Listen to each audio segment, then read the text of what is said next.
ఇప్పుడు మేము వచ్చేసి బిర్యానీ తినేకైతే పోతున్నాం అనమాట. ఈరోజు మా ఊర్లో వచ్చేసి పీర్ల పండుగకి అది ఇంట్లో చికెన్ మటన్ రెండే చేసినారు. కానీ ఇంట్లో తినంగా బయట తింటాం. ప్లేట్ 300 రూపీస్ అంట. ముగ్గురు వచ్చాం 300 బొక్క. వర్షం వస్తుంది గుడి దగ్గర పోదామంటే సో ఇక్కడ కూర్చొని ఇప్పుడైతే బయలుదేరాని చూసుకోవచ్చు. వర్షం అయితే సన్నగా వస్తుంది. అండ్ మా ఊర్లో గుడి దగ్గరకు వచ్చేసరికి ఫుల్గా అయితే ఎంజాయ్ చేసేటట్టు ఎంజాయ్ చేస్తున్నారు. మేము తప్ప బికాజ్ ఆఫ్ ఇంట్రోవర్ట్నెస్.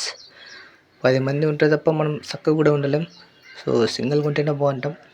అంతా బాగుంది కానీ నాకు ఒక చిన్న రిగ్రెట్ ఏమంటాను, నిన్న మా డాడీతో చిన్న గొడవ అయిందనమాట. సో అందుకనేసి నిన్న చెక్ ఇచ్చేది చూడలే. పొద్దున్న మార్నింగ్ కూడా ఊర్లోకి అయితే వస్తారు. సో అప్పుడు కూడా లేచి చూడలేదన్నమాట. చూసుకోవచ్చు ఎంతమంది ఉన్నారో.